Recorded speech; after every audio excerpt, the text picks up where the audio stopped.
이제 1월 10일 주일 찬양 예배를 시작하겠습니다.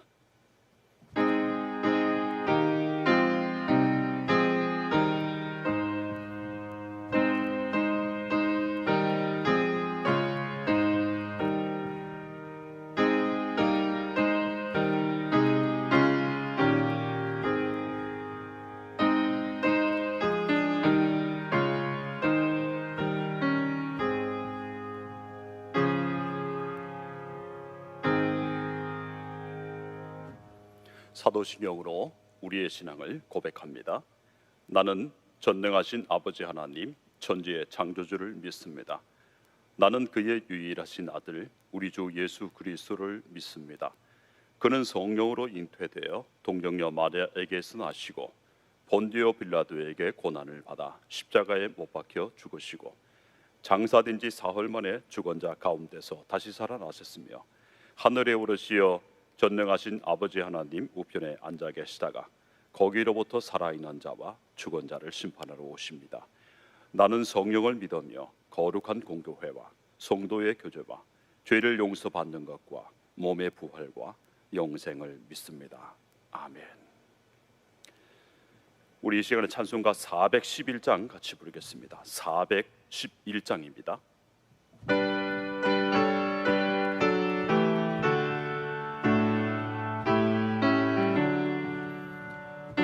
내 맘속에 참된 평화인데 주 예수가 주신 평화 시험 닥쳐와도 흔들리지 않아 화기하다 이 평안함 주가 항상 계셔 마음속에 주가 항상 계셔 기쁘다 주 나의 맘에 계셔 위로하시네 어찌 내가 주를 떠나살까 귀한 평화 내가 바꿔버리 내 슬픔이 사라지고 맘에 기쁨 넘쳐 주를 찬양하네 평화의 임금 예수 주가 항상 계셔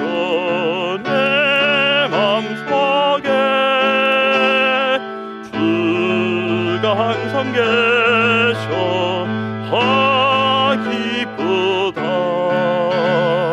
주 나의 맘에 계셔 위로하시네 어찌 내가 주를 떠나살까 주를 알게 하네 내가 사는 동안 이 보배를 빛내리라 기쁜 그날이 와 주를 만나 뵐 때 그 평화 영원하리 주가 항상 계셔 내 맘속에 주가 항상 계셔 기쁘다 주 나의 맘에 계셔 위로하시네 어찌 내가 주를 떠나살까. 아멘.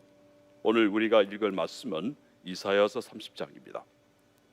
이사야서 30장 1절부터 17절까지의 말씀입니다.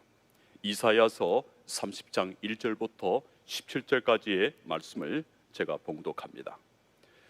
여호와께서 이르시되 패역한 자식들은 화 있을진저 그들이 계교를 베푸나 나로 말미암지 아니하며 맹약을 맺으나 나의 영어로 말미암지 아니하고 죄의 죄를 더하도다.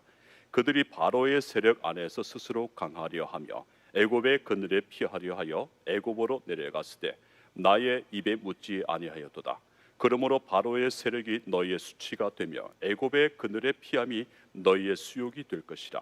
그 고관들이 소안에 있고 그 사신들이 하네스에 이르렀으나 그들이 다 자기를 유익하게 하지 못하는 민족으로 말미암아 수치를 당하리니 그 민족이 돕지도 못하며 유익하게도 못하고 수치가 되게 하며 수욕이 되게 할 뿐임이니라. 내게 짐승들에 관한 경고라. 사신들이 그들의 재물을 어린 나귀 등에 싣고 그들의 보물을 낙타 안장에 얹고 암사자와 수사자와 독사와 및 날아다니는 불뱀이 나오는 위험하고 공고한 땅을 지나 자기에게 무익한 민족에게로 갔으나 애굽의 도움은 헛되고 무익하니라. 그러므로 내가 애굽을 가만히 앉은 라합이라 일컬었느니라. 이제 가서 백성 앞에서 서판에 기록하며 책에 써서 후세에 영원히 있게 하라. 대저 이는 패역한 백성이요 거짓말하는 자식들이요 여호와의 법을 듣기 싫어하는 자식들이라. 그들이 선견자들에게 이르기를 선견하지 말라. 선지자들에게 이르기를 우리에게 바른 것을 보이지 말라. 우리에게 부드러운 말을 하라. 거짓된 것을 보이라. 너희는 바른 길을 버리며 첩경에서 돌이키라. 이스라엘의 거룩하신 이를 우리 앞에서 떠나시게 하라 하는도다. 이러므로 이스라엘의 거룩하신 이가 이같이 말씀하시되 너희가 이 말을 업심여기고 압박과 허망을 믿어 그것을 의지하니 이 죄악이 너희에게 마치 무너지려고 터진 담이 불쑥 나와 순식간에 무너짐 같게 되리라 하셨은즉 그가 이 나라를 무너뜨리시되 토기장이가 그릇을 깨트림 같이 아낌이 없이 부수시리니 그것 조각 중에서 아궁이에서 불을 붙이거나 물 웅덩이에서 물을 뜰 것도 얻지 못하리라. 주 여호와 이스라엘의 거룩하신 이가 이같이 말씀하시되 너희가 돌이켜 조용히 있어야 구원을 얻을 것이요 잠잠하고 신뢰하여야 힘을 얻을 것이거늘 너희가 원하지 아니하고 이러기를 아니라 우리가 말 타고 도망하리라 하였으므로 너희가 도망할 것이요 또 이러기를 우리가 빠른 짐승을 타리라 하였으므로 너희를 쫓는 자들이 빠르니니 한 사람이 꾸짖은즉 천 사람이 도망하겠고 다섯이 꾸짖은즉 너희가 다 도망하고 너희 남은 자는 겨우 산 꼭대기에 깃대 같겠고 산마루 위에 기치 같으리라 하셨느니라. 아멘.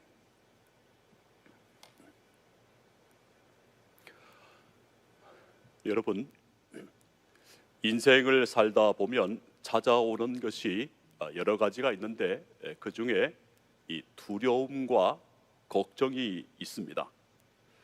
여러분들께서는 어떤 두려움과 걱정을 가지고 살고 계십니까? 제게는 두 아들이 있습니다. 큰 아이는 뭐든지 간에 별로 걱정을 하지 않는 성격입니다. 그런데 둘째 아들은 뭐든지 간에 걱정을 하는 그런 아이입니다. 어릴 때 조금만 아파도 아빠 나 죽어? 아빠 나 죽냐고 이렇게 이야기하면서 걱정 아닌 걱정을 하는 것을 많이 보았습니다. 그리고 고등학교 때부터는 이렇게 이야기합니다. 아빠 우리 돈 얼마 있어? 우리 돈이 얼마 있냐고 그렇게 가끔씩 확인하기도 했습니다. 목회자 가정이라서 넉넉지 않은 그런 것들을 많이 보아왔기 때문에 이 아이가 그렇게 걱정을 했던 모양입니다.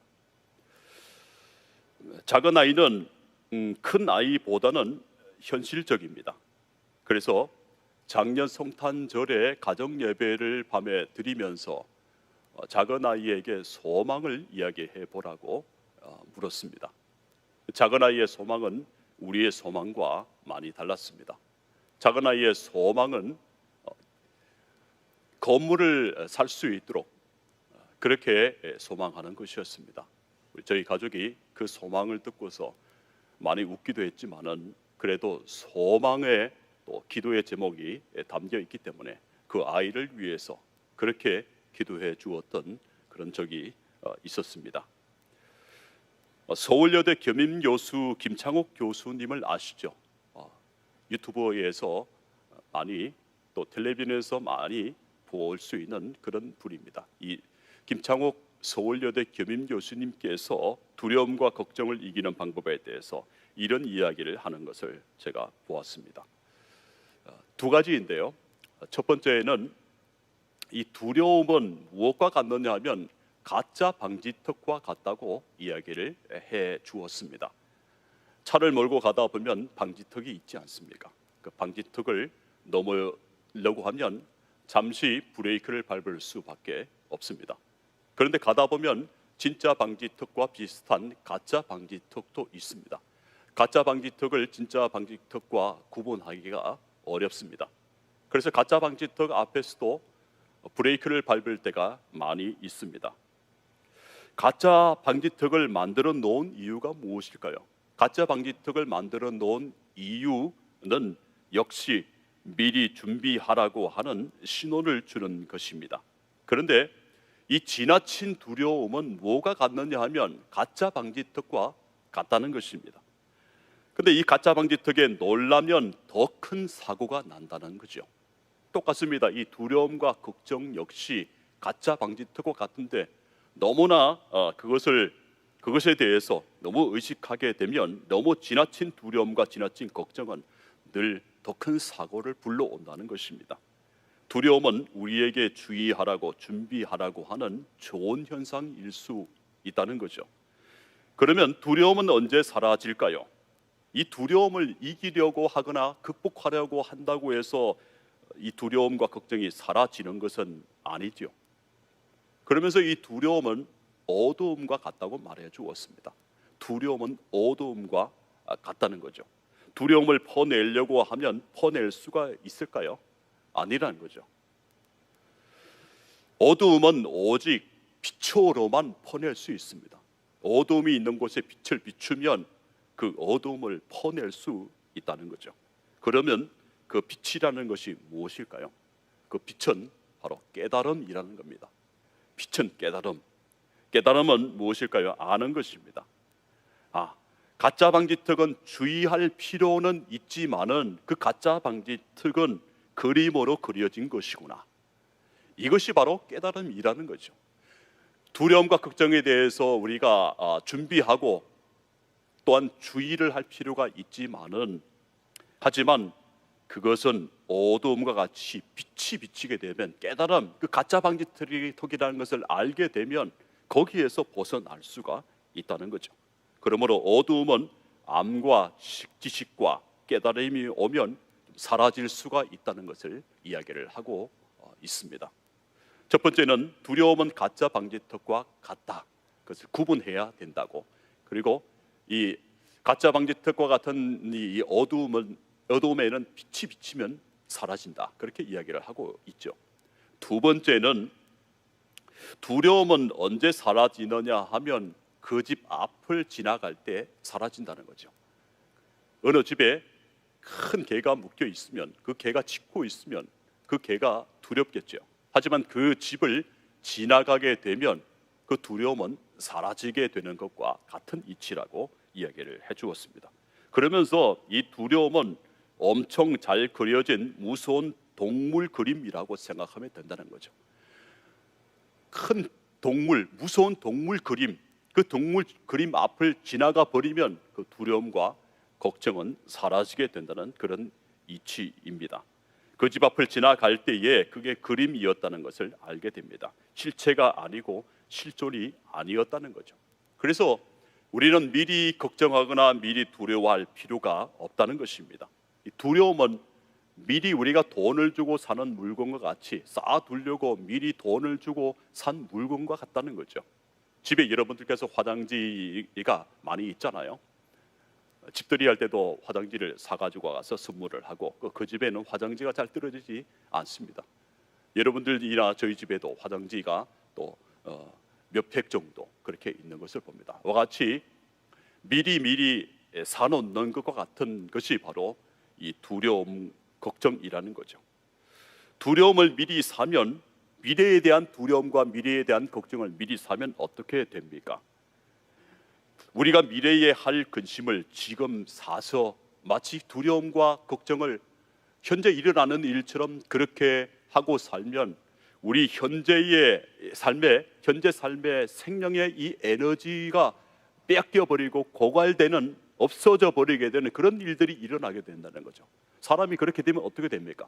힘이 빠지고 현재 삶의 재미가 없고 현재 삶 자체에 즐거움을 느끼지 못하고 행복을 느끼지 못하고 늘 불안하고 두려움과 걱정에 쌓여서 살 수밖에 없다는 것입니다. 그러므로 우리는 근심하느라고 걱정하느라고 삶의 에너지가 낭비된 것이기 때문에 지금 우리가 생각을 하는 것은, 두려움은 그 집 앞을 지나갈 때에 없어진다는 거죠. 두려움은 실체가 아니고 허상이다. 두려움과 걱정은 그 집 앞을 지나가면 없어지는 그림과 같다고 그렇게 이야기를 해주었습니다. 두려움을 없애는 방법을 제가 김창호 교수님의 이야기를 들어서 설명을 해드리는데요, 두려움을 없애는 방법을 정리하면 두 가지입니다. 첫 번째, 빛이 비치면 됩니다. 빛을 가까이 하면 된다는 것이죠. 두 번째는 그려진 동물 앞을 지나가야지 두려움이 사라진다는 겁니다. 그런데 두려워서 우리는 늘 뱅뱅뱅뱅 그 집을 돌아갑니다. 그러면 두려움이 계속 내 삶에 따라옵니다. 평생 그 두려움을, 허상을 가지고 지니고서 두려움과 걱정에 쌓여서 살 수밖에 없습니다. 한 번, 두 번 지나가 버리면 그것이, 그 걱정과 두려움이 무서운 동물 그림, 진짜 동물이 아니라 무서운 동물 그림과 같은 것이라는 것을 알게 된다는 거죠. 그리고 그 동물 그림은 진짜 그런 무서운 동물이 아니라 허상이었다는 것을 알게 된다는 것입니다. 저는 이것을 보면서 결국 두려움과 걱정을 이길 수 있는 힘은 한 가지로 정리하면 깨달음이라고 그렇게 보았습니다. 깨달음. 여러분, 우리는 왜 신앙인으로 살아갈까요? 저는 이 신앙의 가장 중요한 첫 번째를 깨달음이라고 봅니다. 깨달음. 우리가 얼마나 죄인인지, 그리고 이 죄의 문제를 우리 스스로 해결할 수 없다는 것. 그래서 이 죄의 문제를 해결해 주셔야 할 분이 우리에게 반드시 필요하다는 것, 구해줄 분이 필요하다는 그 깨달음을 얻는 것이 신앙이죠. 물론 우리 스스로 깨달을 수 없기 때문에 성령께서 오셔서 이것을 가르쳐 주셔야, 빛을 비춰 주셔야 우리의 이 무지한 이 어둠이 사라지는 것, 우리는 그것을 고백을 하고 있습니다. 우리를 구해줄 분이 필요하다는 것, 우리가 가장 큰 죄인이라는 것, 그리고 우리 죄의 문제를 우리 스스로 해결할 수 없다는 것, 이것을 깨닫게 되면, 이 깨달음을 얻는 신앙을 가진 사람은 어떻게 되겠습니까? 겸손의 자리로 내려올 수밖에 없습니다. 내가 아무것도 아니라는 것을 알고 있기 때문에, 내가 은혜로 구원받고 은혜로 살아가는 사람이라는 것을 알기 때문에 높은 자리가 아니라 낮은 자리로 내려와서 섬기며 그렇게 사랑하며 그렇게 겸손히 살 수밖에 없는 그런 삶이 된다는 거죠. 그래서 사도 바울은 자신을 이 세상에서 가장 큰 죄인이라고 깨달았습니다. 자신을 가장 큰 죄인이라고 깨달으니까, 깨달음이 오니까 그의 삶은 늘 주님을 전하며 예수 그리스도의 십자가 사랑과 그 보혈의 능력을 전하며 구원해 주실 분이 예수 그리스도다, 그것을 전하며 살며 늘 겸손하고 그렇게 살아가던 그런 사람이 되었습니다. 그러니 은혜가 무엇이며 하나님의 은혜로 자신이 살아간다고 늘 고백하며 사나 죽어나 나는 그리스도의 것이라고 고백을 한 사람이 되었습니다. 두려움과 걱정과 관련해서도 저는 우리에게 깨달음이 있으면 우리 삶에 전진이 있을 수 있다고 그렇게 봅니다. 두려움과 걱정과 관련해서도 우리에게 깨달음이 있으면, 깨달아진다면 우리의 현재 삶에 전진이 있을 수 있다고 저는 봅니다. 왜냐하면 두려움과 걱정을 하느라고 쏟아버린, 고갈한, 낭비해버린 그 에너지를 다시 찾아올 수 있다면 우리 삶은 조금 더 전진해 나갈 수가 있다는 거죠. 우리는 신앙인이기 때문에 예수 그리스도를 믿는, 하나님을 믿는 믿음, 곧 신앙에 의지합니다. 따라서 신앙인이 가져야 할 깨달음은 두 가지입니다. 첫 번째는 하나님이 두려움과 걱정보다 크시다는 깨달음입니다.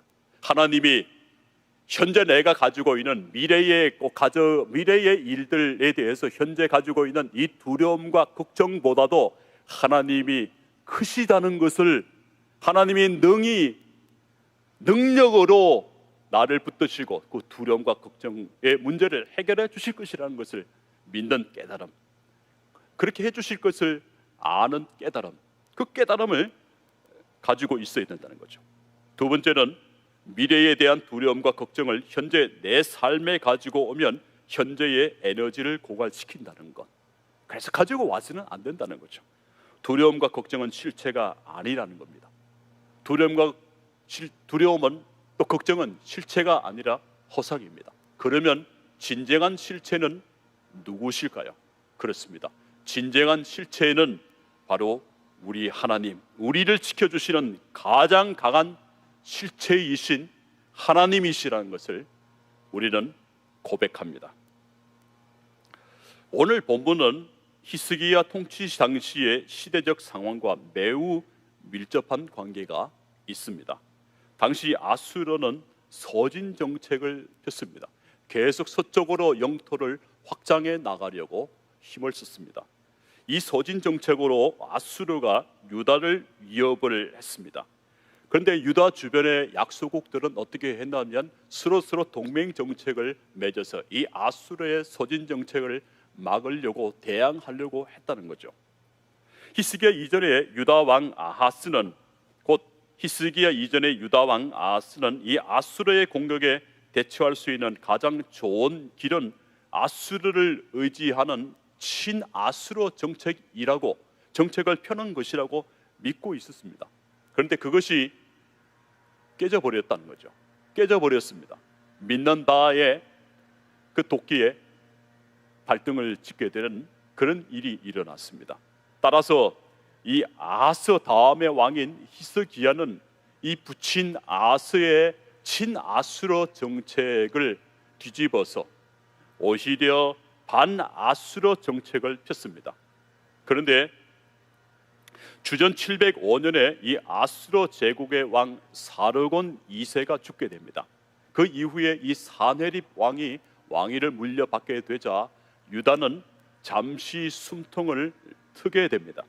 히스기야 왕의 신하 일부는 이 반아수르 정책을 펴는 히스기야에게 편성해서 애굽과의 이 동맹을 추진하고 있었습니다. 애굽이 곧 도움이 될 것이라고 그렇게 믿고 있었다는 거죠.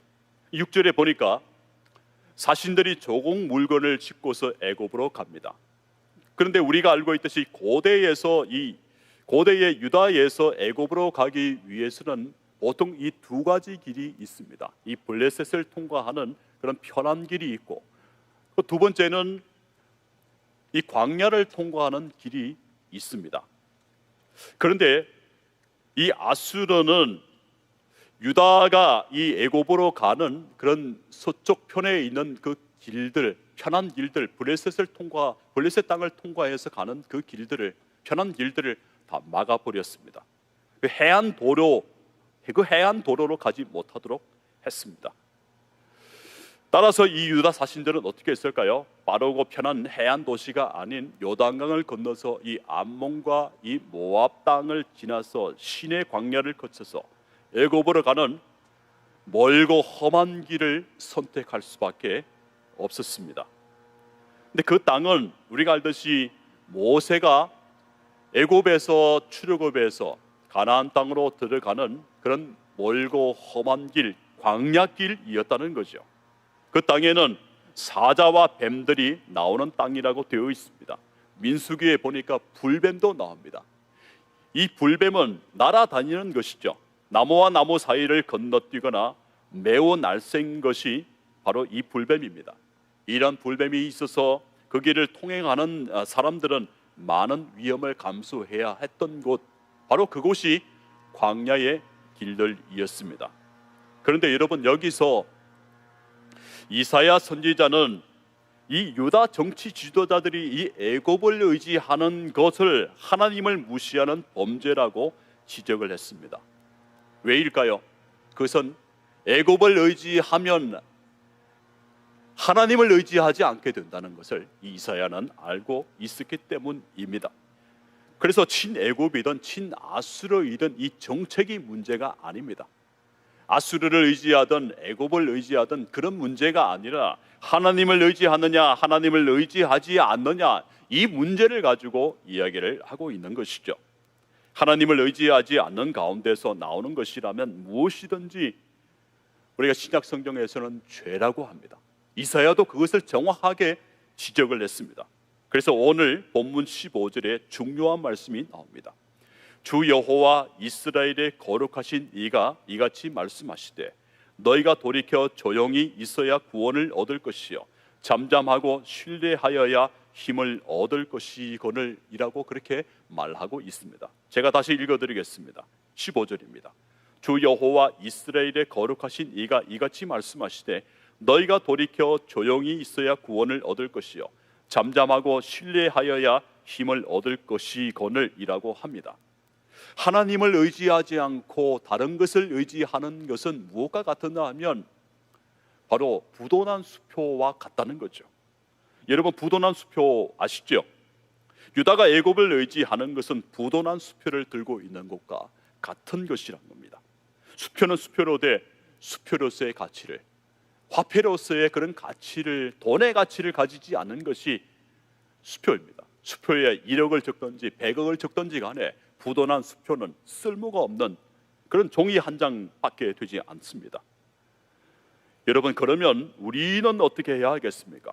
우리 역시 이 부도난 수표를 들고서 은행가게 가서 바꾸려고 그렇게 하지는 않습니까? 우리는 부도난 수표를 이렇게 계속 들고 있어야만 합니까? 아닙니다.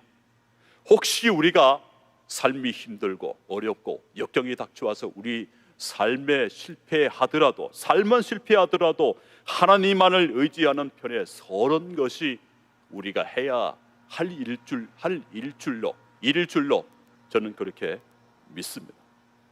우리가 부도난 수표를 들고서 있는 것보다는 오히려 하나님을 의지해서, 하나님을 신뢰해서 우리가 삶에 실패하는 것들을 다 통과하고 하나님 앞에서 할 말이라도 있어야 된다고 저는 봅니다. 우리가 하나님 앞에서 할 말, 믿음을 지켰다는 그 하소연이라도 우리가 할 수 있는 저와 여러분이 되어야 되겠습니다. 11절에 보니까 이런 말씀이 있습니다. 제가 읽어드릴게요. 11절, 너희는 바른 길을 버리며 첩경에서 돌이키라. 이스라엘의 거룩하신 이를 우리 앞에서 떠나시게 하라 하는도다. 너희는 바른 길을 버리며 첩경에서 돌이키라. 이스라엘의 거룩하신 이를 우리 앞에서 떠나시게 하라 하는도다라고 말하고 있습니다. 하나님의 말을 이스라엘 백성들, 유다 백성들이 업심여기고 있습니다. 하나님의 말을 업심여길 때 일어나는 현상은 어떤 현상이 있냐면 그때부터 사람이 무너지기 시작한다는 거죠. 사람은 언제부터 무너지기 시작하느냐 하면 하나님의 말씀을 무시하고 하나님의 말씀을 업심여길 때부터, 그때부터 사람은 무너지기 시작을 합니다. 저와 여러분의 삶에서도 마찬가지지 않습니까? 우리가 하나님을 의지하지 않고 하나님의 말을 업심여기며 살 때에 그때부터 우리의 삶은 조금씩 물러나게 되고 힘이 없어지게 되고 낙심이 찾아오게 되고 무너지게 된다는 겁니다. 어떻게 무너집니까? 13절에 보니까 이렇게 말씀하고 있습니다. 이 죄악이, 13절입니다. 이 죄악이 너희에게 마치 무너지려고 터진 담이 불쑥 나와 순식간에 무너짐 같게 되리라 하셨은즉, 이 죄악이 너희에게 마치 무너지려고 터진 담이 불쑥 나와 순식간에 무너짐 같게 되리라 하셨은즉, 이와 같이 순식간에 무너지게 된다는 겁니다. 그러면 어떻게 됩니까? 그러면 무너지게 되면 여러분 찾아오는 것은 생존의 문제입니다. 유다의 생존의 문제처럼 생존의 문제가 우리 삶에 찾아오게 됩니다. 생존의 문제가 위협받게 된다는 겁니다. 어떤 것인지 아시죠? 저와 여러분이 이 어려운 시대를 살아가는 데 있어서 생존의 문제가 어떤 것인지 저와 여러분은 잘 알고 있습니다. 그래서 이사야 30장 14절에 보니까 생존의 문제가 나옵니다. 14절 제가 읽어드리겠습니다. 그가 이 나라를 무너뜨리시되 토기장이가 그릇을 깨뜨림 같이 아낌이 없이 부수시리니 그 조각 중에서 아궁이에서 불을 붙이거나 물 웅덩이에서 물을 뜰 것도 얻지 못하리라, 그렇게 말하고 있습니다. 아궁이에 불을 붙이거나 물 웅덩이에서 물을 뜰 것도, 그런 그릇도 얻지 못할 것이라고 그렇게 이야기를 하고 있습니다. 그러면 여러분, 생존의 문제 때문에 괴로워하고 고통당하고 고생하고 그런 일들이 찾아오게끔 되어 있습니다. 그렇습니다. 우리가 예수 그리스도를 믿는다는 것은 우리의 생존의 문제입니다. 영원한 생존의 문제, 그리고 이 땅에서의 생존의 문제이기도 합니다. 그러므로 생존의 문제에 있어서는 우리가 발부둥 치는 것이 맞습니다. 저나 여러분이나 생존의 문제가 되면 그 생존이 최우선 순위가 됩니다. 그러므로 우리가 믿고 의지하는 것이 생존의 문제라고 한다면, 힘들어도, 아무리 힘든 일이 찾아오더라도 발부둥 치며 주님을 붙잡고 주님을 의지하고 신뢰하고 나가는 것이 맞습니다. 예수 그리스도의 십자가 은혜를 의지하고 살아가는 것이 우리 생존의 최우선 순위가 되어야 합니다. 왜 그렇습니까? 하나님이 우리의 구원을 최우선 순위로, 우리의 이 생명 얻는 것을 가장 최우선 순위로 여기고 생각하시기 때문에 그렇다는 거죠.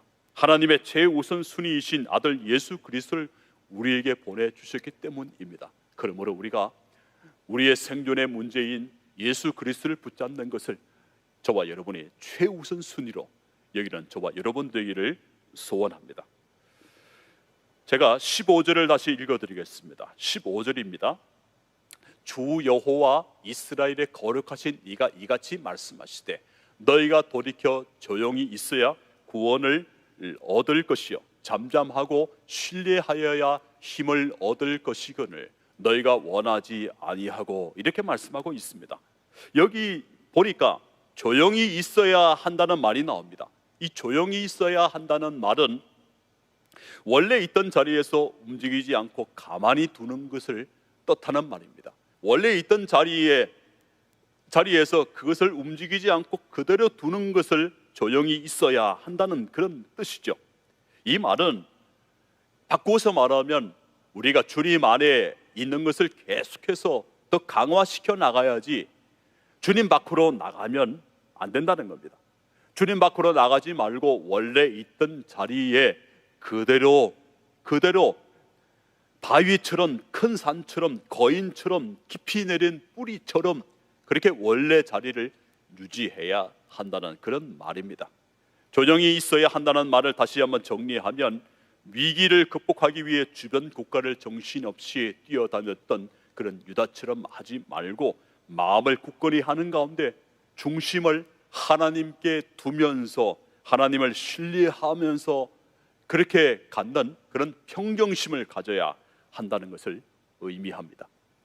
평정심과 담대함을 주님 안에서 가지고 그대로 그 자리에 있어야 한다는 것이 바로 조용히 있어야 된다는 그 말의 뜻입니다. 저와 여러분이 그렇게 되기를 원합니다. 여러분, 우리 역시 유다와 같이 두려움과 걱정에 몸서리치면서 살 수밖에 없는 상황도 올 수 있습니다.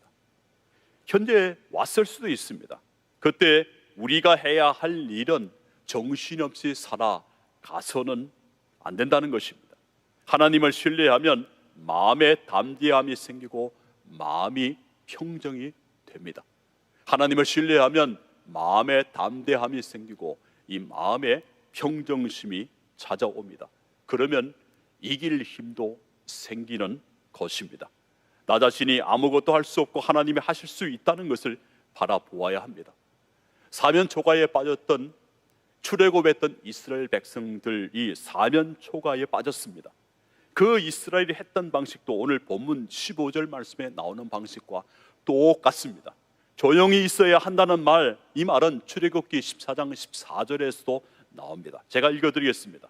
여호와께서 너희를 위하여 싸우시리니 너희는 가만히 있을지니라. 여호와께서 너희를 위하여 싸우시리니 너희는 가만히 있을지어다. 그렇게 말하고 있습니다. 여기서도 보니까 가만히 있을지어다 라고 말합니다.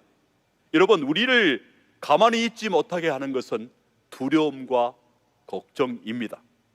이 두려움과 걱정은 우리를 가만히 있지 못하게 하고 막 뛰어다니게 하고 우리의 이 심장을 쿵쿵대면서 잠을 자지 못하게 합니다. 우리 삶의 에너지와 믿음을 갉아먹습니다. 그렇게 하지 않도록 하나님을 끝까지 신뢰하고 의지해야 한다는 그런 말로 저는 너희는 가만히 있을지어다, 너희는 가만히 있을지어다, 이 말로 저는 이 말씀으로 제 나름대로 그 말을 정리를 해봅니다. 오늘 본문 15절에 보니까 잠잠하고 신뢰하여야 힘을 얻을 것이거늘, 잠잠하고 신뢰하여야 힘을 얻을 것이거늘 이라고 말하고 있습니다. 저는 여기서 이 말씀을 담대함과 평정이라고 읽었습니다. 잠잠하고 신뢰하여야 힘을 얻을 것이거늘, 이것을 담대함과 평정이라고 저는 읽어보았습니다. 여러분, 담대함과 평정, 그러면 어떻게 이 담대함과 평정을 가질 수 있을까요? 담대함과 평정은 두려움과 걱정의 이 말과는 반대되는 말입니다. 담대함과 평정이 있는 곳에 두려움과 걱정은 꼬리를 내립니다. 우리가 담대함을 가지고 평정을 가지고 있으면 당연히 이 두려움과 걱정은 그 꼬리를 내리게 됩니다. 그렇게 되려면 어떻게 해야 될까요?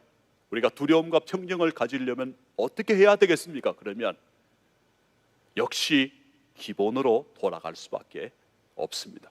기본으로 돌아가야 합니다. 그 기본은 제가 처음에 한 가지로 두려움과 걱정을 이길 수 있는 길은 한 가지다, 깨달음이라고 그랬습니다. 우리는 신앙인이니까 그렇습니다. 기본으로 돌아가는 것은 그 기본은 깨달음입니다. 깨달음. 그런데 우리의 이 깨달음은 어디서 올까요? 가만히 있으면 깨달아질까요? 아닙니다. 가만히 있어서 깨달아지는 것이 아니라 우리의 무기인 말씀과 기도의 이 무기를 들 때에, 이 무기 가운데로 나아갈 때에, 그 무기 가만히 놔두는 것이 아니라 그 무기를 오른손으로 말씀, 왼손으로 기도를 붙잡듯이 그 말씀과 기도의 무기를 붙잡을 때에, 말씀을 읽고 기도할 때에 담대함과 평정을 얻을 수 있습니다. 담대함과 평정은 깨달은 이후에 온다고 말씀을 드렸습니다. 말씀과 기도를 통해서 깨달아지게 되면 우리의 이 마음 가운데 큰 담대함이 생기고 큰 평정심이 찾아오게끔 되어 있습니다. 그것을 통해 우리는 어떤 일이 있어도 담대함과 평정을 유지할 수 있습니다. 그런 담대함과 평정을 잃어버리게 되면 사람이 어떻게 됩니까? 무너지게 된다고 말씀드렸습니다. 그것을 오늘 말씀 본문 17절 마지막 절에 이렇게 정리되어서 나옵니다. 17절 제가 읽어드릴게요. 한 사람이 꾸짖은즉, 17절입니다. 한 사람이 꾸짖은즉 천 사람이 도망하겠고, 다섯이 꾸짖은즉 너희가 다 도망하고, 너희 남은 자는 겨우 산꼭대기에 깃대 같겠고 산마루 위에 기치 같으리라 하셨느니라, 이렇게 말하고 있습니다. 담대함과 평정을 잃어버리게 되면 한 사람이 꾸짖은즉 천 사람이 도망하겠고, 다섯이 꾸짖은즉 너희가 다 도망하고, 산꼭대기에 깃대같이, 그리고 산마루 위에 기치같이, 그렇게 바람이 불면 흩날리는 그 주위에 군대가 아무도 없이 그냥 깃대만 꽂혀 있는 채로 된다는 것입니다. 그러므로 저와 여러분이 깨달음을 얻어 하나님의 말씀과 기도를 통해서 담대함과 평정을 얻고, 깨달음을 얻어서 담대함과 평정의 삶을 살기를 원합니다. 이제 말씀을 맺겠습니다. 나무는 뿌리가 깊을 때에 안정이 됩니다. 안정감이 있습니다. 보이지 않는 뿌리가 나무를 지탱하기 때문입니다. 오늘 말씀에서도 보니까 15절에 잠잠하고 신뢰하여야 힘을 얻는다라고 말씀하고 있습니다. 신뢰한다는 것은 뿌리를 하나님께 깊이 내리는 것입니다. 그러면 우리 삶에 안정감이 찾아옵니다. 그러면 인생에서 담대함과 평정을 가질 수 있습니다. 이 산지를 내게 주소서라고 갈렙이 그렇게 말하면서 전진해 나갔습니다. 이 갈렙 역시, 갈렙이라고 해서 두려움과 걱정이 없었던 것은 아닙니다. 그런데 이 갈렙은 담대함과 평정을 어떻게 얻었냐면 하나님을 신뢰함으로 얻었습니다. 이 갈렙이 한 가지 깨달았던 것은 두려움과 걱정으로 한 걸음도 나아가지 못하며 살기보다는 하나님을 의지함으로 전진하는 한 걸음 한 걸음의 삶을 살아야겠다고 그렇게 깨닫고 사는 사람입니다.